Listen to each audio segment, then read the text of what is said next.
আগামী রবিবারের মধ্যে যদি অন্তর্বর্তী প্রশাসন গঠন করা না হয় তাহলে আমরা কঠোর কর্মসূচি দিব।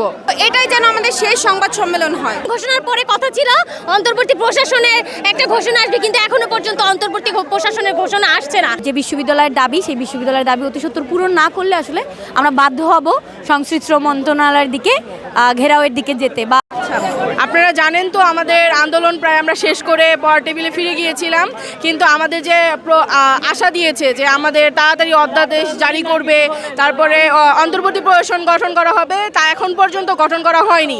তাই আমরা তাদেরকে জানাতে চাচ্ছি যে আমরা পরবর্তী সময়ে আমরা যে সময় পেতে দিয়েছি আগামী রবিবারের মধ্যে যদি অন্তর্বর্তী প্রশাসন গঠন করা না হয় তাহলে আমরা কঠোর কর্মসূচি দিব। জি, ধন্যবাদ। দেখেন, আমরা পরবর্তীতে যে কর্মসূচি হবে বা যেটাই হবে সেটা আমরা জানি। আজকে আমাদের এটা লাস্ট সংবাদ সম্মেলন বললো ভাইয়া, যে আমাদের শেষ সংবাদ সম্মেলন সেটা হবে আনন্দ মিছিলে। তো আমরা এর মাঝখানে আর চাচ্ছি না কোনো কেওয়াজ হোক, আমাদের রাজপথে যেতে হোক। আমাদের লাস্টে যেটা হবে সেটা হবে আনন্দ মিছিল। আনন্দ মিছিলের মধ্য দিয়ে আমাদের সব কিছু শেষ করব।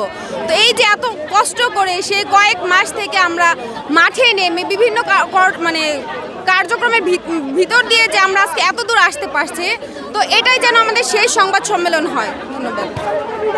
প্রায় 7-8 মাস হয়ে গেল আমরা আন্দোলন করছি। তার প্রত্যেকটা আন্দোলনে কিন্তু আমরা জনদুর্ভোগ যাতে না হয় ওই ধরনের পদক্ষেপ এড়িয়ে আমরা কিন্তু আন্দোলনে কর্মসূচি দিচ্ছি এবং রাষ্ট্রকে আমরা সময় দিচ্ছি যে ওই সময়ের মধ্যে আপনারা আমাদের দাবিগুলো মেনে নেন।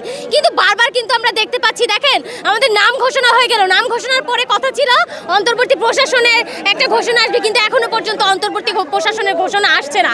এটার কারণ কি এটা ইতিমধ্যেই আপনারা জেনেছেন সংবাদ সম্মেলনের মাধ্যমে। তো আমরা বলতে চাই, আগামীকাল যে আমরা একটা সময়সূচি দিয়েছি, 5 দিনের মধ্যে কিন্তু আমরা কঠোর পদক্ষেপে নামবো। কালকের এই সময়টুকু আপনারা ব্যবহার করে আমাদের দাবিগুলো আপনারা মেনে নেন। তারা যদি এখনও আবারও চায় যে আমরা আবার রাজপথে নামি, ফলে আমাদের তো পিছপা হওয়ার কোনো সুযোগ নেই। ফলে দাবিগুলো অতি সত্বর মেনে নেন এবং এইখানে প্রায় 1.5-2 লক্ষ শিক্ষার্থী, তাদের জীবন নিয়ে আসলে আর কোনো ছিনিমিনি খেলার আসলে সুযোগ নেই। ফলে এখনই আসলে একটা যৌক্তিকভাবে 7 কলেজের একটা সংস্করণের দিকেই আসলে যাওয়া দরকার আর কি।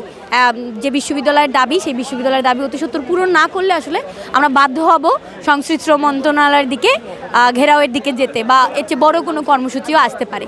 ফলে সেই দুর্ভোগ এড়াতে অবশ্যই তারা শিক্ষার্থীদের স্বার্থকে সবার উপরে রাখবে এবং শিক্ষার্থীদের স্বার্থ মাথায় রেখে তারা দ্রুত এই সমস্যাটির সমাধান করবে।